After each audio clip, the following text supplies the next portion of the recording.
who will want. All right, very good. This is just to mark the beginning of the recording. Good. This is just to mark the beginning of the recording. I'm Amanda Haygood from the Associated Colleges of the South, and I am joined today by Silke Feltz and Dan Brown of Schreiner University, as well as a group from Stetson University. We're going to be talking about the Texas Language Consortium. And Schreiner folks, take it from here. Okay, thank you, Amanda. I'm Silke Feltz, and may I introduce you Dan Brown. He's the tech lead at Schreiner when it comes to the consortium. Without Dan, this all would not be possible for me. So this already shows you that the consortium in itself is a huge collaborative effort. It's not just a one faculty person job. So we'll talk about those collaborative layers later on. But first of all, I would like to just introduce the consortium to you by pointing out the rationale behind it, why it came into existence, and who we are, what we do. And then I would like to focus on the challenges and benefits we as faculty, tech people, and students face while being, a part of this. Now, first of all, the rationale behind the consortiums is pretty simple and straightforward. 5 provosts of private universities and colleges in Texas met and talked about, isn't it a shame that we don't offer more language offerings at our campus, and what can we do to broaden our language offerings to our students without necessarily having to hire new full-time faculty members to teach these languages. So we have these 5 universities who decided to enter this consortium in Texas, and every university is in charge of a different language. For example, we are Lubbock Christian University, that's Portuguese. Then Concordia University offers Mandarin Chinese. Texas Wesleyan University is in charge of French. Texas Lutheran University offers Spanish, and Schreiner University, and that will be me, offers German classes. Now, we link our current German classes that we offer here at Schreiner to all these other universities, and students from these other campuses have now the opportunity to take these languages that they normally wouldn't be able to do. When it comes to the financial point of view, students only pay tuition to their home school. So even though I'm teaching students from, say, Lubbock Christian, they pay their tuition to take those 3 credits or 4 credits, whatever it is for them, to their school. They don't pay Schreiner. We also have a limit when it comes to the students, which is we used to start last year with 3 students per school. But now this year we opened it up to 5 students per school. Also, I think it's important to point out to know that even though Concordia University is part of the consortium, they don't have to take the German classes through Schreiner. So, for example, I have never taught a Concordia student because they have a person who teaches German there, and they might offer, my class, they might not offer it. So there's no pressure there. You don't have to take the consortium class. It just gives you more opportunities. Also, in the languages that are offered on your campus, because we do offer French and Spanish as well as Schreiner. However, if there's a time conflict, students can now choose to take one of the consortium classes and therefore take their language classes. There has been an MOU, a memorandum of understanding, that has been signed amongst these administrators. About the first year was really a trial year where we would just let's see how this works. And then the next year, we'll decide how we continue from here on. So we proved the first year that it works just fine the way it is. And now the question is, for the future, how are we going to expand on it? Are we going to add more languages to it? How are we going to expand on it also in an administrative way or viewpoint? Now, I would like to show you pinpoint a few things in my classroom because Dan and I are actually in the classroom here. And feel free to ask Dan also very specific tech questions you might have that I cannot answer. He's more than happy to help out here. But if you look at the picture, at the monitor, at your screen, you see that it's a horseshoe arrangement. This way, you will also see in the upper right corner a camera hanging down from the ceiling. That's my track camera, and I would definitely suggest that if you're interested in something like that, to be trackable with the camera, which means I put this belt around my waist, and this this collar here, I call it, I put this around my neck. And this is both a very, very good microphone and the tracker, which means when I walk in that horseshoe arena here towards one of the chairs where my students are sitting and I give them more personable attention, the camera up there in the corner tracks me, and the offside students see me walking towards students.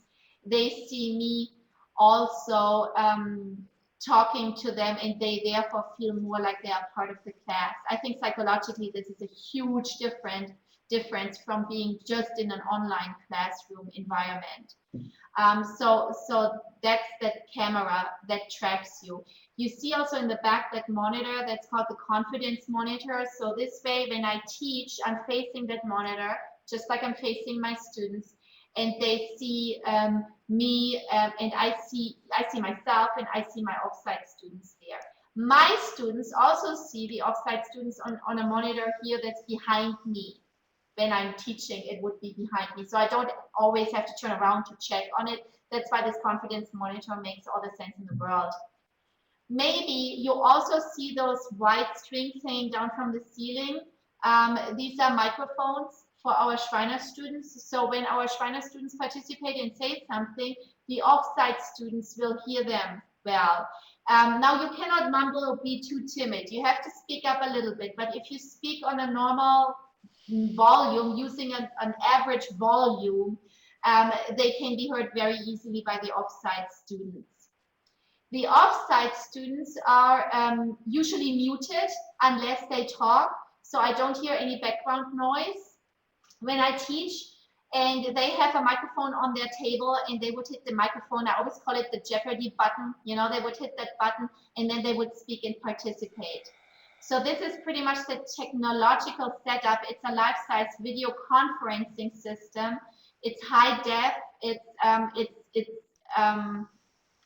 It's happening right then and there. So there's no delay or anything like that. That's what I'm trying to say. I'm sorry. And so this is the setup of the classroom. I would also suggest, if you're interested in starting your own consortium, to try to make sure that every school has a similar, if not even the same, technological setup. Because I have visited 2 sister campuses a year ago, and one campus just didn't have the same setup, and my Schreiner students had then problems hearing me well. So they could not hear and see me as well as my offsite students could hear or see me here. We are spoiled here. We had a donor who was willing to invest into the Skull Phillips room to be remodeled in this way. And so that made it really easy for us to decide what we want to do with it. I know there are always budget constraints. However, this is the tracker. This is money that's seriously well spent and invested, in my eyes, from the faculty's perspective. I would like to talk now a little bit about the pedagogical practices and move on from the tech part to the pedagogy. And really, to be honest with you, it's really not that much different than teaching without the technology. Dan has made a terrific job of training work studies. So I have always one student in the room with me who's a work study who gets paid for handling the technology while I teach, which means we have preset camera views and perspectives. So say I would go to the podium where there's a small smart board and I could write there. That's what I use as a whiteboard.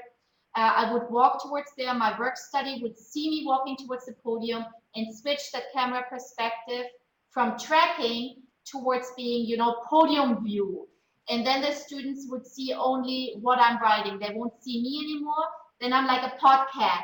They will hear my voice, but they see what I write, which is very important when it comes to going over tests and writing down translations, writing down new words. I mean, we have to write our new material down for students to digest it.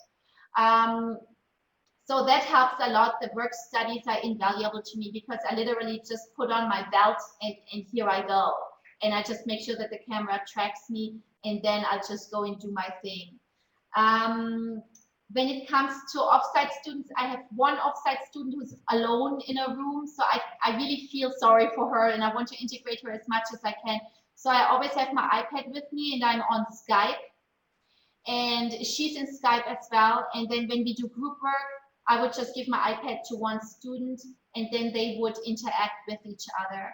And that's been working out really well. And this way, students actually get to know the offsite students a little bit. So the two music majors now are bonding and are talking about their major as well. So it's kind of fun for the students to explore and get to know the atmosphere, representatives from a different campus.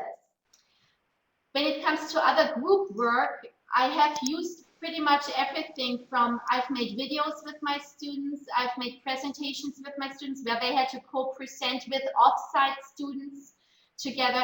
That all has really worked out. Yes, students had to figure out a little bit how do we find a common time where we can meet together. Quickly, students tend to exchange numbers and text each other a lot. So texting seems to be their favorite way of communicating. But then they also use Google Hangouts. And Google Hangouts seem to work pretty well for them when it comes to preparing a presentation. What else? I also use the chat function in Skype if they have a comment to make and they don't want to say it out loud. Also for pop quizzes, I started doing pop quizzes now this year, not last year. There's a free app for your phone. You just need an Android or an iPhone, and it's called Cam Scanner. You download that app, then you take the pop quiz in your class, and you take a picture of your pop quiz, and it automatically PDFs it, and you can email it to your instructor. So that's worked pretty well. And in the end, you just need one Android or iPhone per offsite classroom. Honestly, every student so far has had either an Android or an iPhone. It seems to be pretty common for them, even though this is like my first iPhone that I just had like a year ago. But they seem to be all set when it comes to that.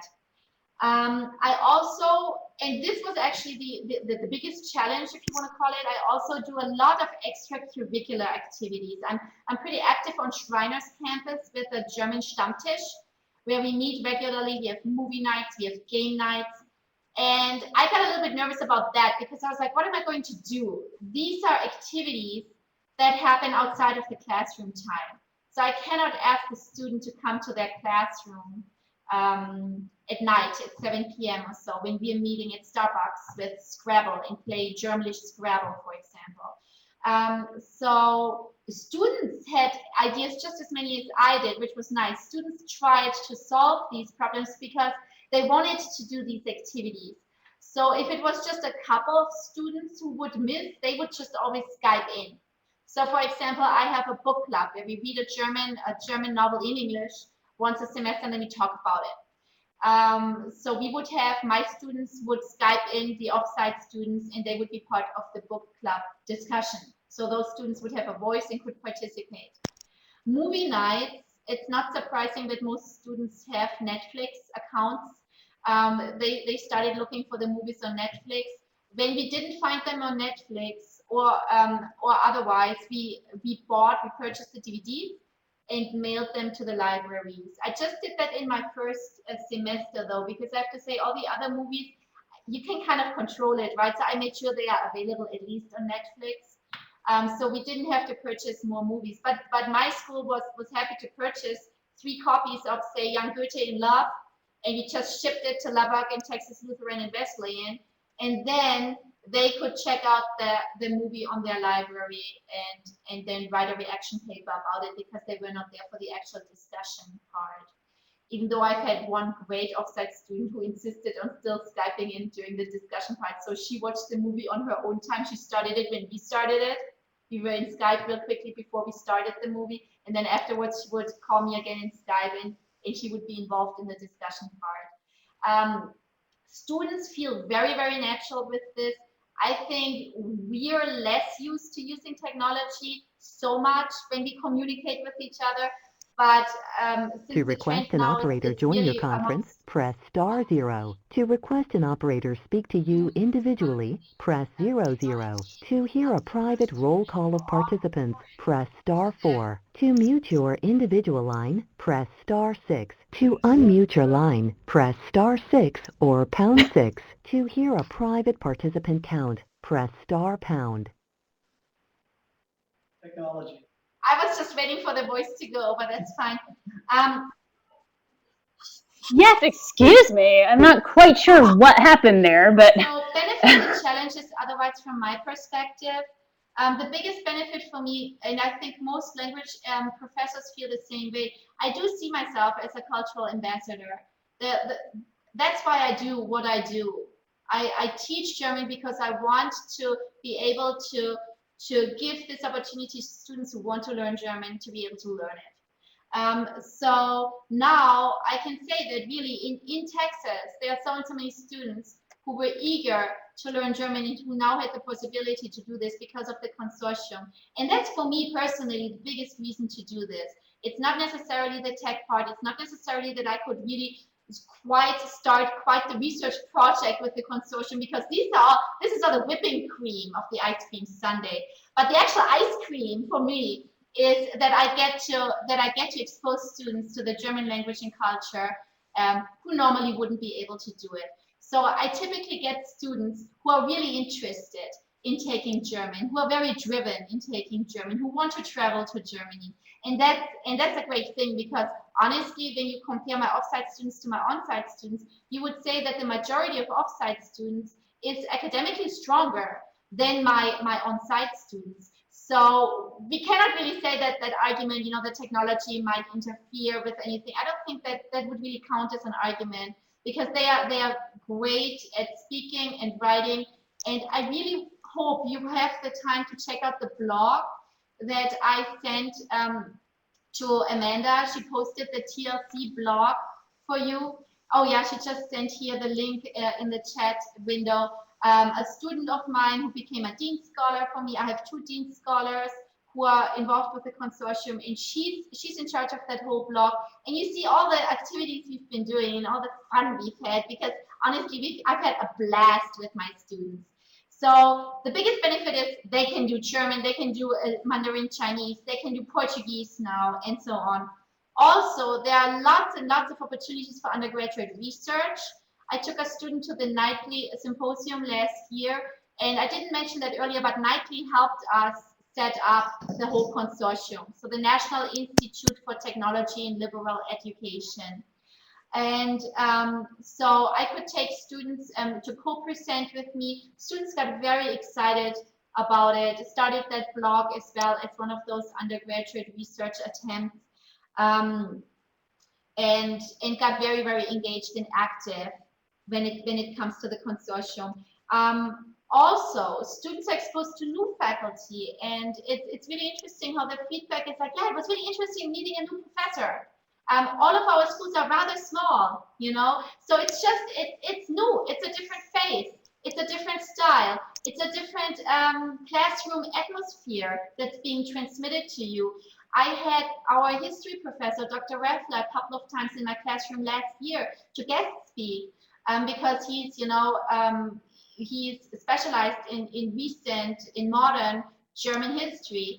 And it was just fascinating to them. So they didn't just meet me or my German guest speakers I included in the classroom. They also met a couple of my colleagues and really seemed to enjoy that fresh air. It's just something different and new for them. It's just like you bring a guest speaker to class, right? And you're like chopped liver all of a sudden. I bet you have felt this way before. At least that's how I feel when I bring a guest speaker to class. So anyway, so there are all these opportunities. I also spoke with Schreiner students who took, for example, Chris Dickens' Spanish class and went to Texas Lutheran, to Seguin, to visit the classroom, to be in the class once.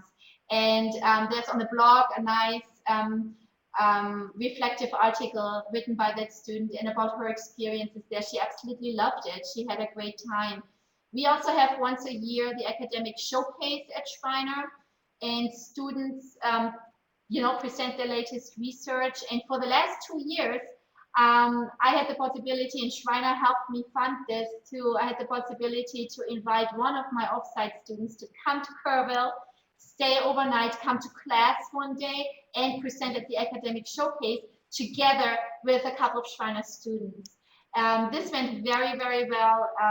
Those students would, drive back being enriched by just being exposed to a different campus and atmosphere and having this experience of presenting their research on the consortium. For example, their topic was student participation in the TLC, and bringing back new ideas to their home campus. It's amazing how my on-site students integrate those off-site students, how close they become. I mean, I didn't even have to do anything. They took her out to dinner, they took her to the river. The river is like our biggest thing here in Kerrville, the Guadalupe, into Starbucks, and they have fun, and then they come to class, and we do group work in real life with each other. And then we sent her off, and last night we had our end of the year party, and she Skyped in, and we played that little game from Inglourious Bastards where they have the sticky notes on their foreheads, and you have to ask yes or no questions about who you are. And we just put the sticky note on top of my iPad and had her guess who she would be, and it just worked fine. So we're having a really good time. We're having quite a good atmosphere here amongst students and faculty. Challenges. Let's talk about challenges, because I think you can tell by now that I'm pretty excited about this project. There have been communication problems, and here's the biggest problem I see from my perspective. When you communicate with people from other campuses, and you have to communicate with professors, you have to communicate with registrars, you have to communicate with administrative assistants who administer the tests for you. They don't know you personally, right? So you're just an email address to them. And then I have a weird name too. So they're like, what's the first name here? They don't know me. They don't know me. And so, of course, when it comes to, how should I say that, the priority list, I might be on the bottom at first when they don't know you too well yet, because they have to do a million other things. And now this is extra work for them. So I had to establish a little bit of a reputation first. And after 1 year, this was no problem anymore, though. I know them. I know how to speak with them, how to write to them. A little joke here and there goes a long way here. You make a personal relationship. You create personal relationships with people. And that's what I think is important. So people react to your emails, because communication studies show that it's not very effective to reach out to people via email. That a lot of people actually tend to ignore an email more likely than, say, a voicemail. So I try to call registrars as well when it comes to scheduling and things like that. And you as a faculty member, you have to go a little bit further than you normally do, because you're really handling a little bit more administrative duties as well now, which means, do I know if there's really no chapel at that time when I want to teach my German class? Because if there's chapel at TLU, nobody from TLU will most likely join my class. So there are things that I need to keep in consideration now that I never had to worry about before. These things become routine after a couple of semesters, but the first semester you're a little bit in a culture shock for a couple of weeks. And thank goodness I had Dan here who helped me out so much with the technology. So the technology part was very invisible to me from day one on. I really literally just came in and did my thing. And so that's the biggest challenge, to overcome some of these communication barriers with people. I also picked a brand new German book. I would not suggest you pick a new textbook when you start teaching in a consortium, because I was a little bit the hamster in a wheel when I did that. And the book just came out in August. And it's a great book, but I should have probably waited a semester or two to pick it, because several bookstores didn't have my book at offsite campuses. And I lost about 2 or 3 students because of that. And honestly, I don't blame those offsite students for not sticking through with it, because I felt very, very bad for them. In the end, what I did was I started scanning and PDFing the first chapter of the book. I put this up on our LMS, which is called Shriner One. Now those students have to be added to Shriner One. They were not added on day 1 yet at Shriner One, so they didn't have Shriner One access. I just had a list of the students. I didn't have their email addresses, so I didn't know how to, reach out to them and send them the book pages. So that was a problem for me. It resolved itself. Eventually, everybody got their book. However, I think two students dropped in the fall because, and I'm sure that was the reason. That would have been the reason for me to drop the class. So I would make sure you also know your book very well when you're starting to teach like that, because there will be more duties for you waiting for you, and you want to be able to focus on those more than on getting acquainted with your new textbook. So I kind of made it more difficult for myself than I had to do. I would also suggest to get rid of the LMS and make a wiki for the whole consortium. I keep on saying that every time. I would just say step away from Shriner One, from Blackboard, whatever you're using, and do one wiki where we are all part of it. That would just, in my eyes, help better. And I know that from other consortia as well, that's how they do it. The first thing it is, they ditch their LMS. So, and they might be right about doing that. I would like to conclude with a couple of tips if you're interested in this. Really try it and be curious and open-minded. You will get over being camera shy very quickly, because you will see there are so many other things you need to worry about that you don't care about what you look like on cam anymore. Work studies. I would absolutely suggest that if you have something like that set up where students, what are those majors? Are they computer majors? What are they? They're just anything, right? Pre-med majors. We have all kinds of majors doing that, and they're doing a terrific job. And you know what? They like it too, and they learn so much by doing this. So I would definitely suggest that you have work studies. Do not underestimate the power of being personable, which means personally driving to the campuses. I believe when Robert Watson and I Skyped, we talked about how far away should these schools be from each other. I know ideally, wouldn't it be really, really sexy to have a school in Europe and a school here and in Canada, and we all connect? And I think one day we can. However, as we started this brand new, I think it was smart to stay in Texas. And when I went on 2 field trips, and I visited Texas Wesleyan, and I visited Lubbock Christian University, it made a huge difference showing up as a person, shaking people's hands, getting to know their language professors, getting to know the tech guys, because it's not just Dan here who I depend on, right? So it's a tech guy in every other room that I'm teaching, and that's worth a bucket of gold, seriously. So I would, if it's possible, absolutely encourage faculty to take the time and drive or fly to wherever they are teaching and teach from that side. It taught our students so much at Shriner to see me from the other side, and they felt like they were the offsite students. It made a huge difference in recruiting new students to take German, and my current offsite students made like the biggest deal out of me being here. I think students were never happier seeing a professor than when I showed up in person. I mean, they were literally screaming. I felt like I was Bon Jovi or something. So it was really interesting, but it shows you how much it means to them, that you do care about them. I give you a bar of German chocolate, and we sit down, and now we teach, and then we have lunch together, and we talk about your experiences, about how this goes for you.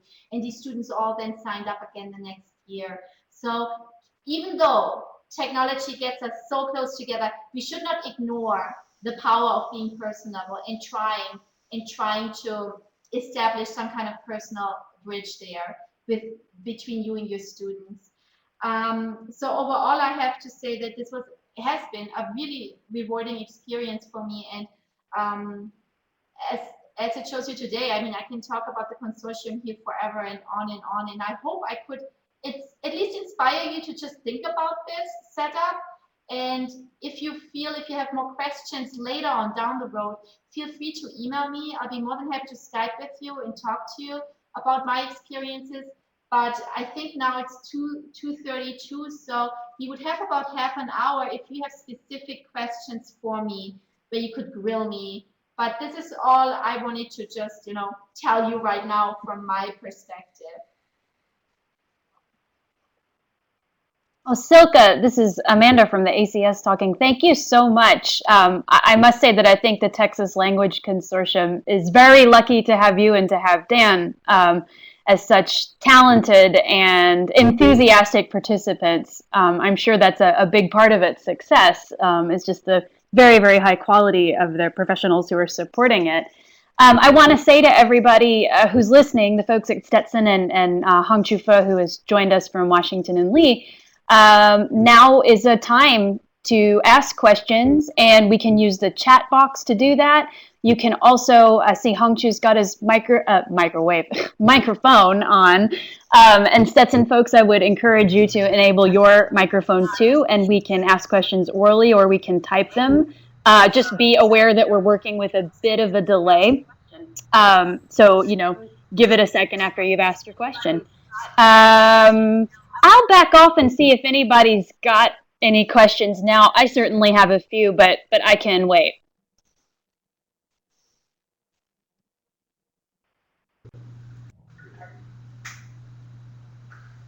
I'm curious what with the wiki, what? No, I cannot hear you. Hongchu Fu, I cannot hear you. Yeah. Do you wanna type it? Maybe you could type your question. Yeah. Right down here. Yeah.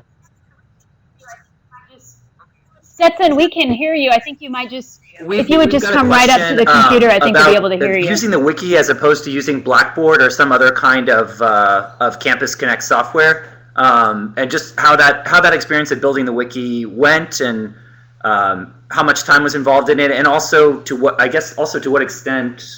I was wondering if is it open to is it just open or is it private? That was really what I was wondering. Okay, is it open? Is it private? Just the students in the course that can access it? How does that work?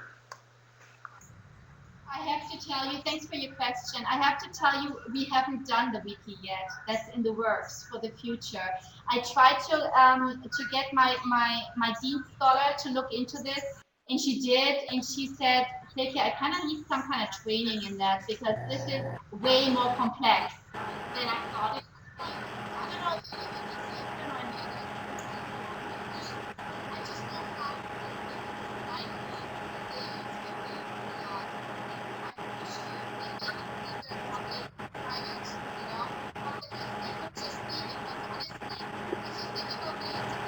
the registrars are all hamsters in a wheel in August when the year starts. So the last thing registrars often consider is really adding those off-site students of that consortium to the classes. So really, I kind of felt like sometimes we were like the bottom of the priority list there. And so I would just love to be more in charge of this. Like I would even love to literally myself add students to a wiki if I could, so that everybody is on the same page on the first day of classes, because that was a problem last August. So I have to tell you, we don't have a wiki right now. We have used SchreinerOne, but it has taken 2 weeks or so until everything has evened out. And so every time I try to collaborate with my students and I email the whole class, for example, I could not reach out to certain students in the consortium. And that was a problem for me as an instructor. Okay, thank you.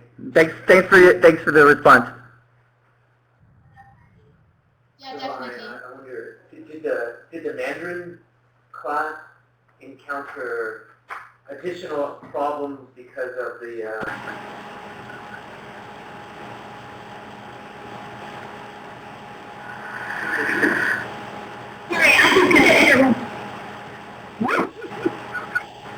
Sorry, I'm just going to interrupt. Woo.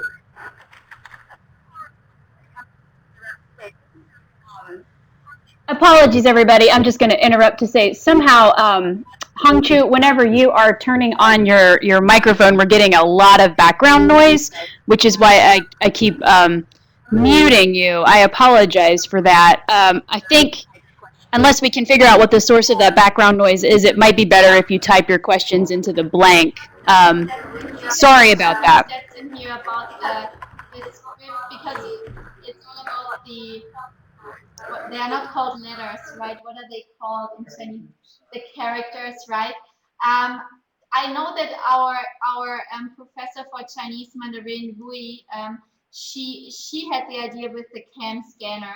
So she uses the CAM scanner a whole lot because, you know, her students literally have to write out these characters. And then at the end, almost every day, probably send her what they have written. So she's using this CAM scanner app a lot.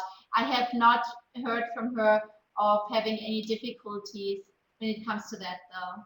So that seems to work, yes. Let me interject. Selkie mentioned as part of our setup here, we have a smart monitor, which is much like the smart boards. So in the Mandarin Chinese class, our students can actually go up and write the characters on that, which is transmitted to the professor at Concordia. Now the primitive method, which I've seen used and it works, as I believe is Lubbock Christian, or anyway, the Spanish class, they just roll a whiteboard in front of the camera and they would write what they needed to write. So you can make it as fancy or as simple as you like. I see another question about the scheduling. So the registrars themselves meet about once a semester or before a new semester starts, and they do most of the scheduling. We as faculty, we say when we want to teach, and when I figured out all these problems with chapel, and sometimes there was like no lunch hour should be used at some school. I literally just called up all the other 4 registrars and talked to them and asked them, and then I just found a time slot where I wanted to teach, and I could technically reach out to all of these schools, and then gave that to the registrar. So in the end, our Schreiner registrar still makes the schedule for the consortium classes, right? There will always be conflicts. Some of the schools start before the others. Spring breaks are at different times. I think the basic ground rules were that if you were a remote student, you would attend classes on the presenting faculty member's schedule. Now, I think some faculty said, well, if you're on spring break, we'll make it up on Skype or office hours. But those, I think, were in the bylines.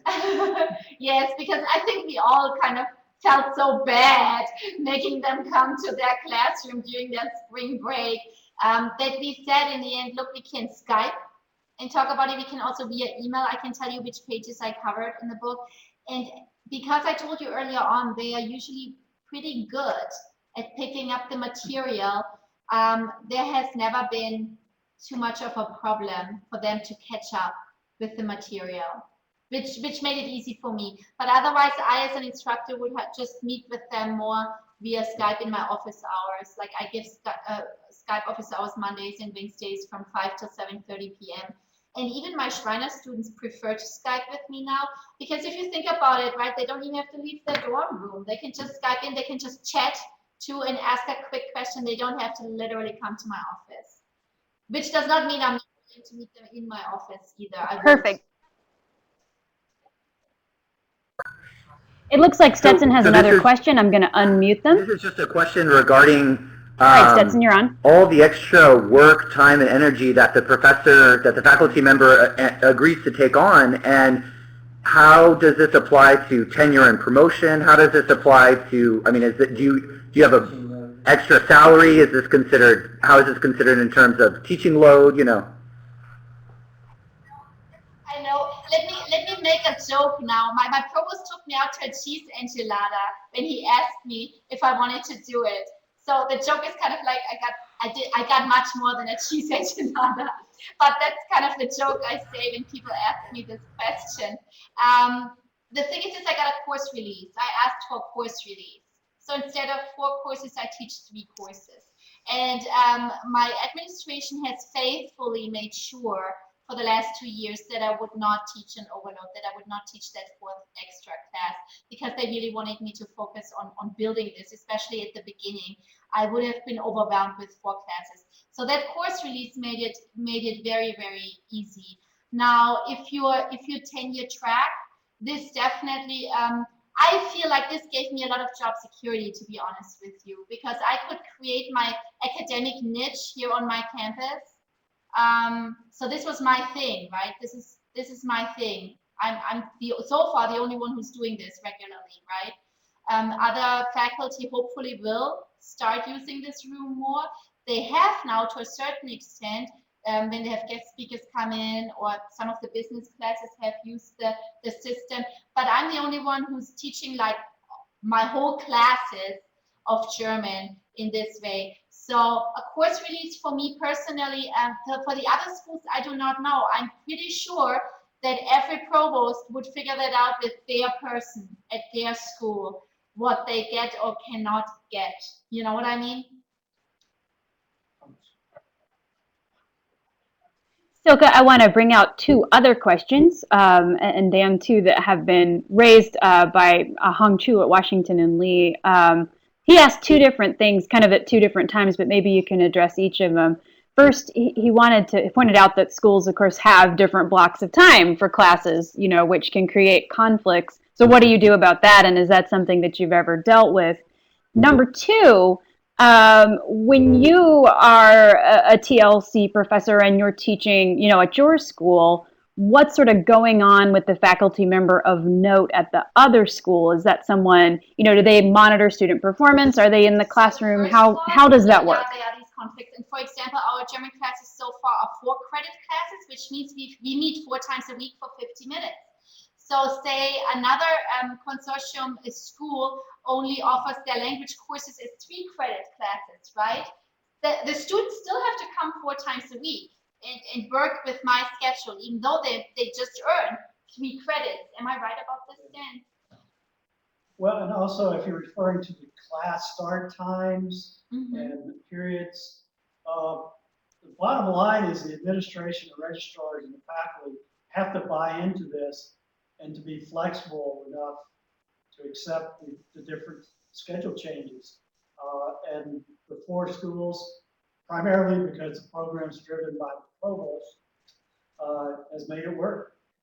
And so we just, you know, we have an upcoming conflict between Mandarin and German next term, and we just might not be able to give German that time to Concordia students. So. And the second one, it depends about if there's somebody in the offsite room. In my first year at Lapa Christian, there was the person in the room every single day who now teaches through the consortium Portuguese, which was a great way for him to learn about, you know, what works and what doesn't work. So one of my future colleagues was literally in there every day and made sure that the technology worked. At other schools, the student would literally get a piece of paper with directions on how to turn on the technology and be by him or herself in the room. Now, when it comes to disruption, students are not disruptive at all or anything like that, or rude or anything like that. So that's never happened, even when they are by themselves.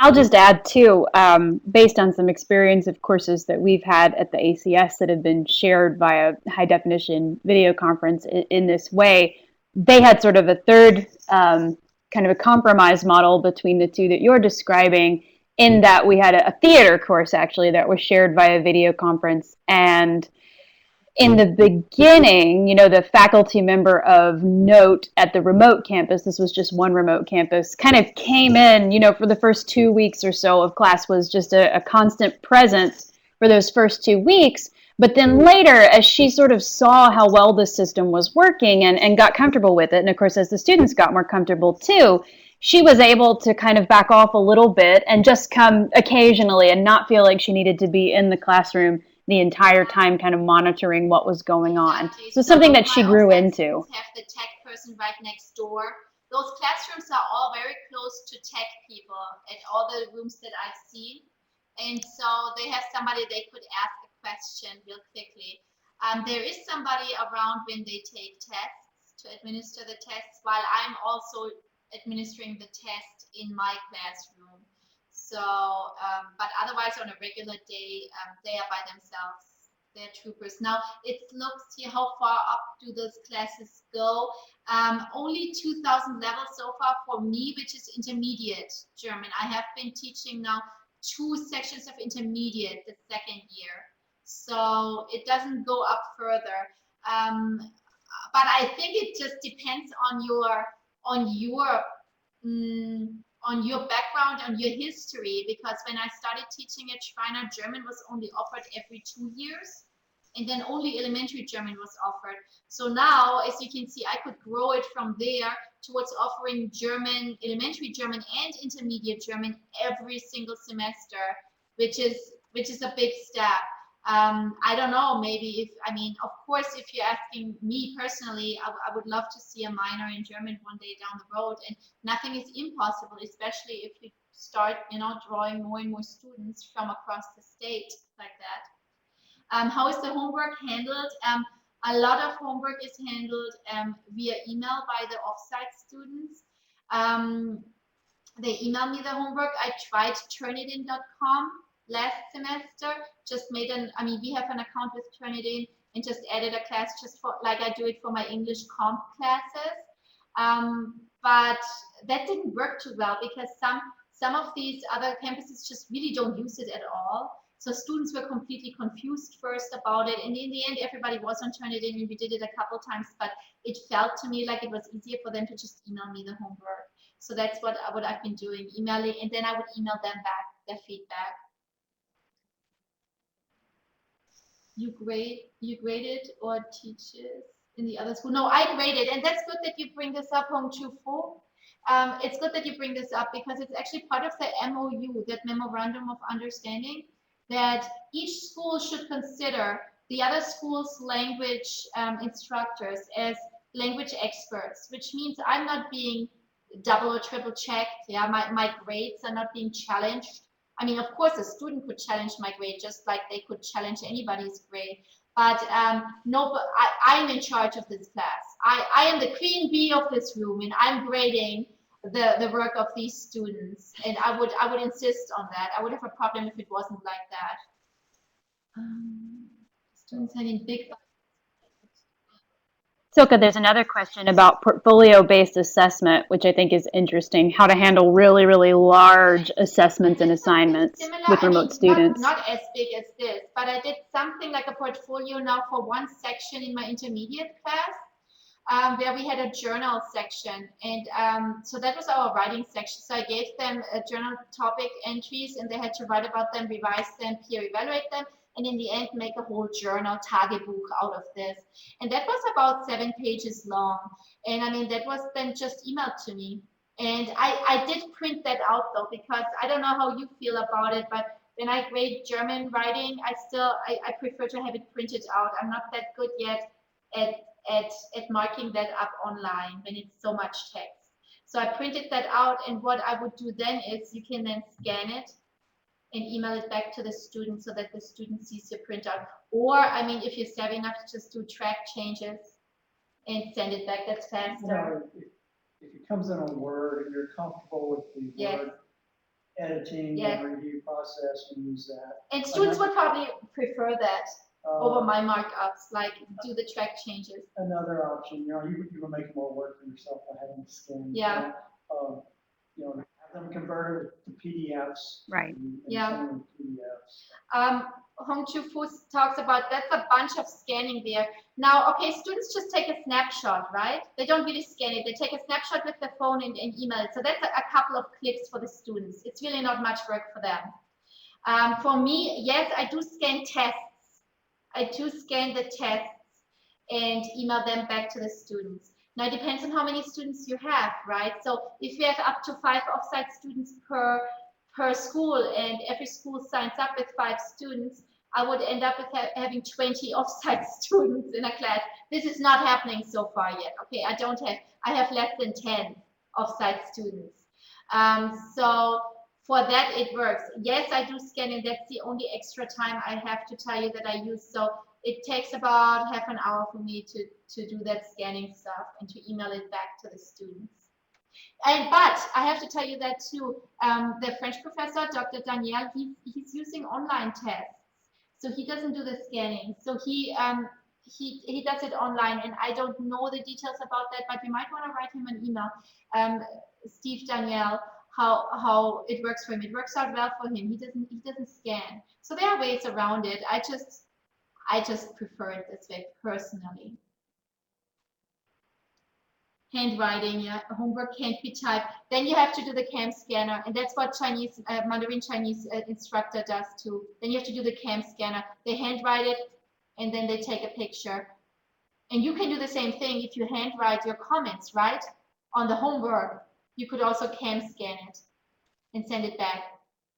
The system has detected that a minimum number of lines are connected to this conference. Do you want to continue your meeting? Press Exchange of large amounts of real paper with ink and corrections. The idea that students would scan, then I would print, then I would scan. What a fable. Okay. I don't know what I should say about this. Honestly, yes, I have to tell you the scanning is more work. I have to tell you this is 30 minutes per test that I spent scanning. My students write too every day. I let them write. I do not pick up every single thing they write. I have them double check themselves, each other, and they can also get a partner and email their partner their written thing. They can type it on the computer than the offsite students. So that would be a way around it. I mean, if you're comfortable having them bring you their laptops, right? If you're comfortable with that, the offsite students could just type it and shoot it off to you via email. And then in an email, if I get my homework in an email, I don't scan it or print it. I just open the attachment and I write my comments there, and I save the comments and send them back to the student. Silke, there's a question about apps that exist to facilitate this process, which is just a very interesting question. And you'd mentioned CAM Scanner as something that makes it easier for students to scan. What would you say about something like, say, Google Docs? How useful do you think that might be in terms of creating, more interactivity around the writing that takes place in classrooms? Or maybe there's others that I don't know about. Right? Maybe you could work on a living document, say. And I know that for one group project, students have used it, but it was a bigger project. I don't know, I honestly have never considered using Google Docs like on a daily basis in my classroom.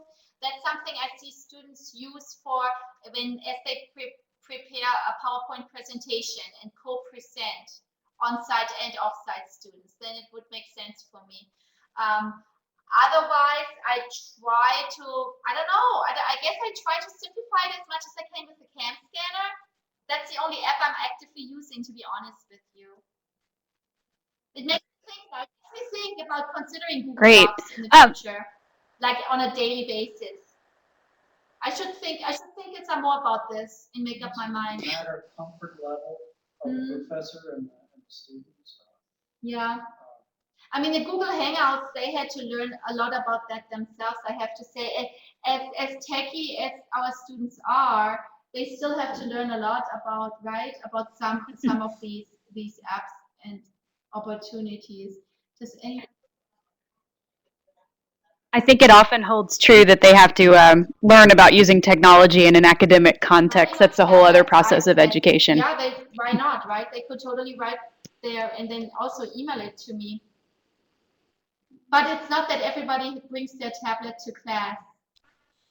So then the school would maybe, I don't know, maybe the tech department would have to provide tablets for the offsite students. Is that what you mean?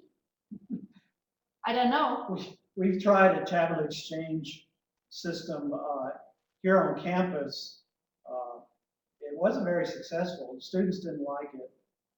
So we abandoned it after 2 semesters. The final exam is done in the classroom. So they have to show up, even if it's, and they do come to my final exam time slot that is scheduled there, and I see them on the monitor taking the final exam, just like I see my Schreiner students.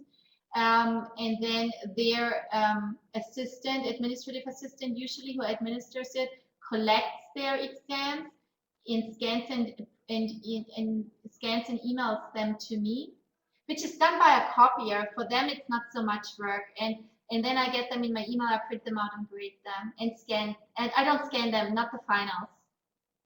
They don't get them back. So no, they don't get their dorm room. Because we are, and that's a great question, Hongju. Thank you for raising that. And clearly, this is a program that couldn't exist without lots of support. It's really something that takes a lot of kind of collaboration as well as a lot of talent to make it run smoothly. I see that Hongju is typing. Oh, let's see. We do not proctor exams at WNL. Okay. Good to know.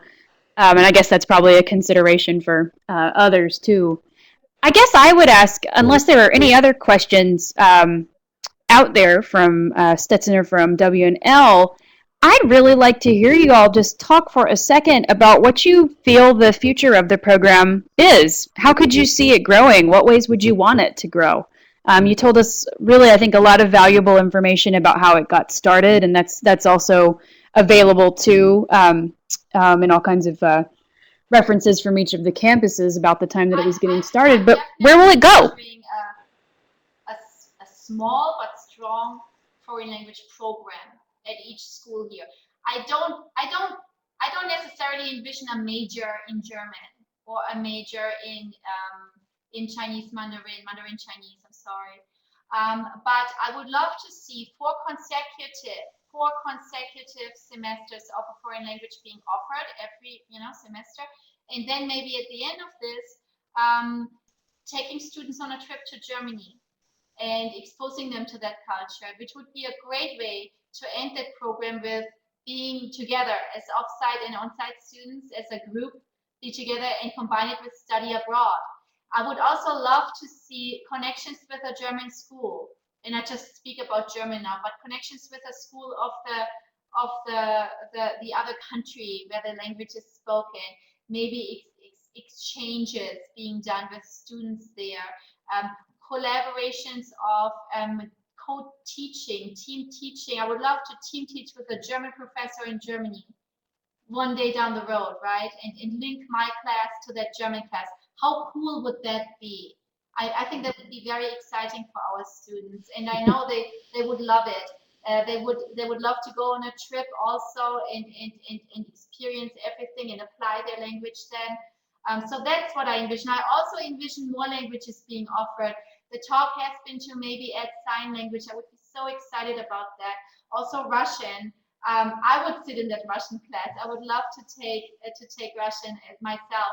So I'm hoping that we also expand on more languages that are just not offered too regularly, in order to expose our students to the possibilities of learning different cultures and languages.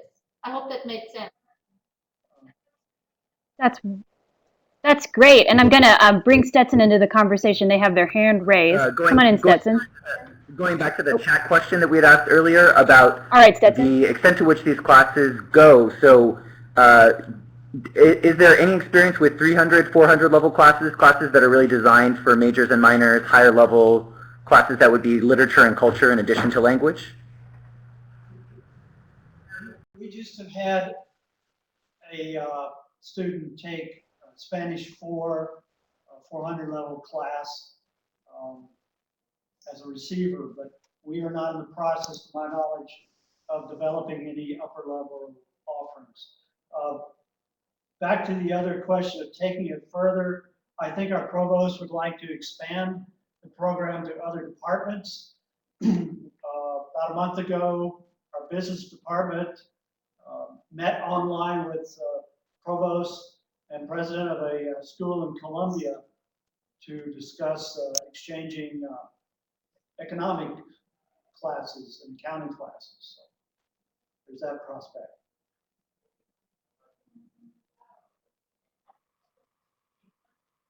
I think that's a fascinating question, and I don't think I know enough about what it's like to teach an upper level language class to know what the substantive differences might be in offering a lower level versus an upper level. But seems like a good question. Very well. Well, I'm gonna jump back into the video here. Just long enough to say a couple of things. First of all, I want to say thank you very much to our audience today. You had wonderful questions. This was really one of the most exciting webinars that we've done, and a lot of it is your fine questions. I will make sure that everybody has access to a recording of this conversation in case you want to go back over it or you want to share it. It'll take me a few days to get it processed, but I will get it all out to you. I also want to say thank you so much to Silke and to Dan for giving us their time today and for telling us about this really fascinating program and being so ready to answer our questions and kind of help us think through this exciting world of high definition video conferencing and course sharing. So I'm applauding, and I'm sure everybody else is too remotely. Thanks very much. And thanks too, I just want to sort of throw that out there to Hong Chu and to any other ACS folks who may catch this later. Thanks for making this series of webinars so interesting. I'm really hoping we can renew it again next year. But until then, everybody have a wonderful summer. And I hope the rest of your semesters go well. Thank you. Thank you. Bye.